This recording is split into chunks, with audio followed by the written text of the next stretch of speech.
5ویں number پہ وہ کہتے ہیں کہ جو 26ویں آئینی ترمیم کے نام پہ انہوں نے عدلیہ کو تباہ کیا، اور نہ عدلیہ نے نوٹس لیا، نہ چوتھا ستون جو سمجھا جاتا ہے میڈیا، اس کی جانب سے کوئی اخلاقی جرات دکھائی گئی۔ 6 نمبر پہ وہ کہتے ہیں سپریم کورٹ کے فل کورٹ کے فیصلے کے باوجود پاکستان تحریک انصاف کو آج تک مخصوص نشستیں نہیں دی گئیں، نہ صرف توہین عدالت بلکہ عوامی فیصلے کی توہین اور جمہوریت پر شب خون تھا۔ 7ویں نمبر پہ وہ کہتے ہیں 26 نومبر کو ہمارے پرامن اور نہتے سیاسی کارکنان پہ گولیاں برسائی گئیں، ہمارے کارکنان مکمل طور پہ پرامن تھے، انہوں نے کسی کو نقصان نہیں پہنچایا تھا، ان کا مطالبہ آئین اور جمہوریت کی بحالی تھا، نہ تو لا اینڈ آرڈر کی صورتحال تھی، نہ ہی کوئی اور پرتشدد کارروائی ہوئی، لیکن اس کے باوجود ہمارے لوگ شہید کیے گئے، 12 لوگ مغرب سے پہلے شہید کیے گئے اور باقیوں کو رات بجلی بند کر کے گولیاں ماری گئیں۔ ان حالات میں جب پاکستانیوں سے تمام آئینی حقوق چھین لیے گئے ہیں، پارلیمنٹ اور سپریم کورٹ پر قبضہ کر لیا گیا ہے، پرامن احتجاج کا حق چھین لیا گیا ہے، قانون اور آئین کی بنیادیں ہلا دی گئی ہیں، اپنے ہی شہریوں کو گولیاں چلائی جا رہی ہیں، اداروں کو عوام کے مقابلے میں لانے کی کوشش کی جا رہی ہے، تو سول نافرمانی کی تحریک شروع کرنا قوم کی اور ہماری مجبوری بن چکا ہے۔ اس کے علاوہ اپوزیشن لیڈران کو جیل میں ملاقات کے لیے میں ویلکم کرتا ہوں۔ عمران خان نے کہا کہ میں مولانا فضل الرحمان، میں محمود اچکزئی، اختر مینگل اور تمام جو اپوزیشن لیڈرشپ ہے، میں جیل میں ان سے ملاقات کرنا چاہتا ہوں، میں ان کو ویلکم کرتا ہوں۔ اگر وہ اپوزیشن لیڈرشپ مجھ سے ملنے آئے گی تو میں ان کو ویلکم کروں گا۔ کہتے ہیں مجھے اس حکومت سے امید نہیں ہے کہ وہ اپوزیشن لیڈران کو مجھ سے ملاقات کی اجازت دیں گے، کیونکہ انہوں نے میری پارٹی کے لوگوں سے بھی 3 مہینے سے میری ملاقات نہیں کروائی، تو اب یہاں کیسے وہ ملاقات کروائیں گے، یا وہ کہاں میری اپوزیشن لیڈرشپ کے ساتھ ملاقات کروائیں گے۔ لیکن پھر بھی انہوں نے کہا میں ویلکم کرتا ہوں، اگر اپوزیشن لیڈر مجھ سے ملنے آتی ہے تو یہ بہت خوش آئند بات ہے، اور ہر صورت جو ہے وہ میں اس فیصلے کو اور میں ویلکم کروں گا اپوزیشن لیڈر کو، مولانا فضل الرحمان، جماعت اسلامی اور محمود اچکزئی، اختر مینگل، ان تمام لوگوں کو۔ یہ پاکستان تحریک انصاف کے سربراہ کی جانب سے آج 2 مقدمات میں توشہ خانہ 2 میں فرد جرم عائد ہونی ہے، نیب کے 190 ملین پاؤنڈ کیس میں، جس کی تمام تفصیل میں نے رات آپ کو وی لاگ میں بتائی تھی، کل کی سماعت کی۔ آج بشرا بیگم پہنچ چکی ہیں، آج پاکستان تحریک انصاف کے وکلاء کے آرگومنٹس ہونے ہیں۔ ابھی پاکستان تحریک انصاف کے وکلاء اس معاملے کو 2 دن 3 دن لٹکائیں گے، ابھی بحث لمبی ہوگی جیسے جرا ہوئی تھی، تو اس وجہ سے ابھی فی الحال تو یہ نہیں لگتا، لیکن یہاں تو پھر آپ جانتے ہیں جرا کا رائٹ کلوز ہو سکتا ہے، تو وہ کہہ سکتے ہیں بس جی بحث سنی گئی، اب فیصلہ لکھوا رہے ہیں، تو کچھ بھی متوقع ہے۔ لیکن جب پہلے جو فیصلے آئے، میں نے رات وجوہات بتائیں کہ یہ اس وجہ سے بھی یہ کیس فارغ ہو چکا ہے، 2 جو گراؤنڈز ہیں، دونوں گراؤنڈز کے اوپر میں نے رات تفصیلی بات بتائی تھی۔ انشاءاللہ آج کی جو سماعت ہوگی اس کے حوالے میں بھی میں اس کو تھوڑا سا مختصر بیان کروں گا کہ کن 2 نکات پہ جو نامزد ایڈیشنل جج ہائی کورٹ ہیں امجد پرویز صاحب، انہوں نے دلائل دیے عمران خان کے خلاف بطور نیب اسپیشل پروسیکیوٹر کے، تو ان کے دونوں جو گراؤنڈز ہیں وہ کس طرح سے نیب آرڈیننس کی اور نیب کے قانون کی، موجودہ قانون کی خلاف ورزی ہے، اس کے اوپر بھی ہم بات کریں گے۔ Chief justice of Pakistan justice Yahya Afridi صاحب نے ذوالفقار علی بھٹو کیس میں اضافی نوٹ جاری کیا، جس میں انہوں نے ٹرائل کورٹ اور اپلیٹ عدالت کی جانب سے فیئر ٹرائل کے تقاضوں کو پورا نہیں کیا۔ انہوں نے یہ جو ڈسکس کیا ہے کہ ذوالفقار علی بھٹو کو بیسیکلی انہوں نے ڈسکس کیا ہے کہ فیئر ٹرائل کسی سیاسی قیدی کا یا حکومت مخالف قیدی کا کیا حق ہے، اور یہ ایک پوری انہوں نے ججمنٹ دے دی ہے فیئر ٹرائل کے حوالے سے اور سیاسی قیدیوں یا حکومت مخالف قیدیوں کے حقوق کے حوالے سے۔ 5 صفحات پر مشتمل یہ اضافی نوٹ ہے۔ چیف جسٹس کا کہنا تھا کہ سابق وزیر اعظم کے فیصلے سے جسٹس دوراب پٹیل، جسٹس محمد حلیم اور جسٹس جی صفدر شاہ کے جرأت مندانہ اختلافات کو تسلیم کرنے کی اہمیت بھی اجاگر ہوتی ہے، جو مشکل حالات کے باوجود اپنے موقف پر قائم رہے۔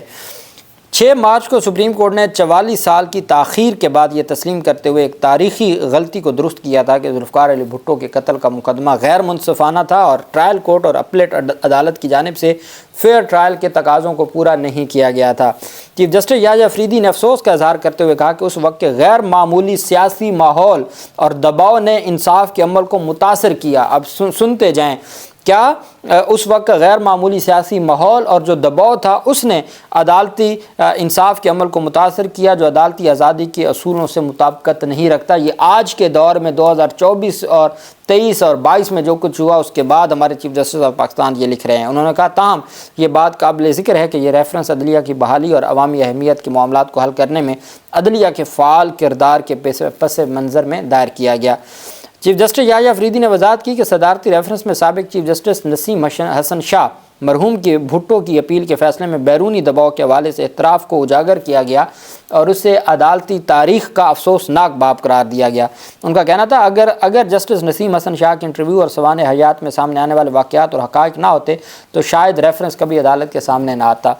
سپریم کورٹ کے فیصلے میں جسٹس نسیم شاہ نے اس دلیل کو مسترد کر دیا تھا کہ بھٹو کا ٹرائل لاہور ہائی کورٹ کے جج مولوی مشتاق حسین کی جانب سے تعصب کی وجہ سے ہوا تھا۔ تاہم یہ موقف افتخار احمد کے ساتھ پروگرام جواب دہ میں دیے گئے انٹرویو میں جسٹس نسیم شاہ کے ریمارکس سے براہ راست متصادم ہے۔ انٹرویو میں جسٹس شاہ نے جسٹس مولوی مشتاق کو بھٹو کا سخت دشمن قرار دیتے ہوئے کہا تھا کہ انہیں لاہور ہائی کورٹ کے بینچ کا حصہ نہیں ہونا چاہیے تھا۔ لاہور ہائی کورٹ کے بینچ میں جسٹس مولوی مشتاق کی موجودگی کو زیادتی کہا جاتا تھا۔ یہ ایک ایسی اصطلاح تھی جسے ٹرائل کے سیاق و سباق میں صرف تعصب کے طور پر بیان کیا جا سکتا تھا۔ جسٹس نسیم شاہ کے خیالات میں اس واضح تضاد نے اپیل میں جسٹس مشتاق سے متعلق تعصب کے سوال پر تشویش کو جنم دیا۔ جسٹس نسیم شاہ نے اپنی سوانح میں کچھ حقائق کا انکشاف کیا تھا۔ ان کا کہنا تھا ذوالفقار علی بھٹو کی اپیل کی سماعت کے لیے بینچ میں ان کی شمولیت اٹارنی جنرل شریف الدین پیرزادہ اور جسٹس مولوی مشتاق نے کرائی تھی۔ چیف جسٹس یحییٰ افریدی نے کہا کہ بینچ کی تشکیل میں اس طرح کی ہیرا پھیری، اب بینچ کی تشکیل کی ہیرا پھیری بھی خود چیف جسٹس آف پاکستان بتا رہے ہیں، بینچ کی تشکیل میں اس طرح کی ہیرا پھیری اور عدالتی غیر جانبداری کو کمزور کرتی ہے اور کارروائی کی شفافیت کے بارے میں سنگین خدشات کا اظہار کرتی ہے۔ اپنے اضافی نوٹ میں انہوں نے کہا مجھے سابق چیف جسٹس قاضی فیاض عیسیٰ سمیت دیگر ججز کے نوٹس پڑھنے کا اتفاق ہوا۔ جسٹس منصور کے نوٹ سے اس ایک حد تک اتفاق کرتا ہوں۔ جسٹس یحییٰ افریدی نے کہا کہ ریفرنس میں دی گئی رائے میں کیس کے میرٹس پر کسی حد تک بات کی گئی ہے۔ سپریم کورٹ صرف ایڈوائزری دائرہ اختیار رکھتی ہے۔ تاہم فیئر ٹرائل کے سوال پر فیصلے کے پیراگراف سے اتفاق کرتا ہوں۔ فیئر ٹرائل کی حد تک فیصلے کے پیراگراف سے اتفاق کرتا ہوں۔ باقی جو اضافی نوٹ ہے منصور علی شاہ صاحب کا، ان کے ساتھ کسی حد تک ایگری کرتا ہوں۔ باقی جو فیصلے کو میرٹس کو ٹچ کیا گیا ہے قاضی فیض فیصلے کو، اس سے وہ اختلاف کرتے ہیں۔ یہ ان کی جانب سے۔ اب وہ اس وقت چیف جسٹس آف پاکستان ہیں، وہ یہ سارا کچھ جو ماضی میں ہوتا رہا اس کے اوپر بات کر رہے ہیں۔ اصل بات یہ ہے کہ اس وقت وہ اپنی کیا ذمہ داری نبھاتے ہیں پاکستان کے لیے اور عوام پاکستان کے لیے اور سیاسی قیدیوں کے لیے فیئر ٹرائل کی، یہ اصل سوال ہے۔ اللہ پاک پاکستان کا حامی و ناصر ہو۔ بہت شکریہ۔ اللہ حافظ۔ پاکستان زندہ باد۔